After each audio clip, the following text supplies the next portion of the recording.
Yeah. Old school, me people. Of course, my name be Black, the Guanta to the country, the MC. Original voice, the way 257. The monster, the teacher, aka the farm killer. You know already know. Urinze unyumva cyangwa ukambona kuri zino screen imenya ngo nkuzaniye cyangwa nje kukubwira bishasha utigeze wumva ahantu namwe. So that's why rero nangwa ndabwira ngo make sure you subscribe. Ikintu ca mbere ugomba gukora utagomba no kwibagirwa, making sure ko wakanda subscribe akakengera kubiteka kugira ngo day by day tugume tubana umunsi ku wundi uhorane ama update. Nibaza ko kuri screen hope you kuri kubibona neza, wabibonye uramuzi cyangwa urabazi ndaje, ariko stay tuned. Manze nishura abantu bamwe bamaze iminsi bambaza ngo none gukora content uza hehe na hehe. Yo me people, I wanna be international YouTuber. Ntabwo je muri ibintu ngo vyaha gusa, je muri ibintu vya worldwide, isi yose. Ndaguha amakuru ya Burna Boy from Nigeria, ndaja US, everywhere, yase Africa yose, wherever aho mbona bikenewe update nkeneye kuguhereza nivyo bangomba gukora, sadepa na plan zanje. You understand? So ico kintu kivuze kubera ko maze mbona amakomantere turi hariya na hariya. Yeah, of course tugomba kuba hose.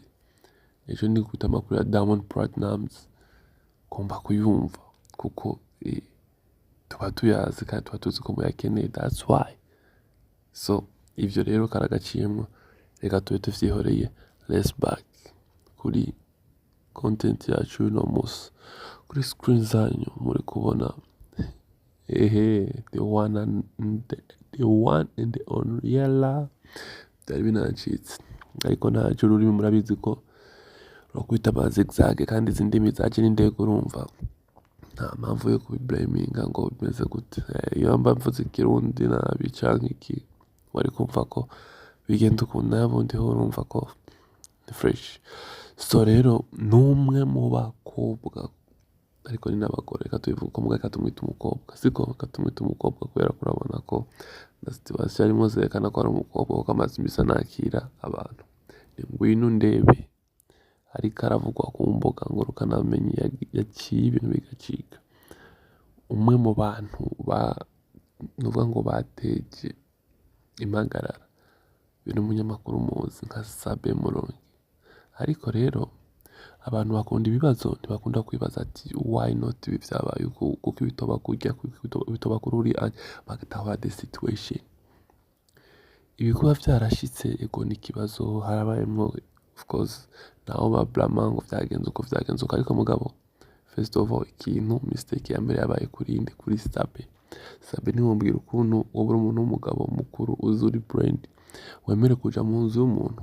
Of course ushobora kuba usanzwe unahaca ivyo nyaronke ntavyo ngomba kumenya kuko atari gusanga ahantu namba ari lodge namba ari iki ukaja mu nzu urazi ko atari iwiwe, wasohoka ngo wiruke usimba ibipango ntuhazi.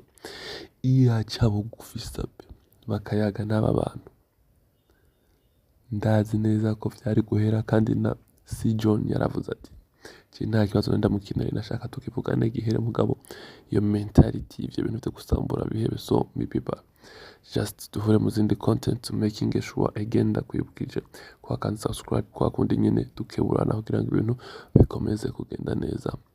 I hope ko content zibageraho ku munsi baryohera. One love.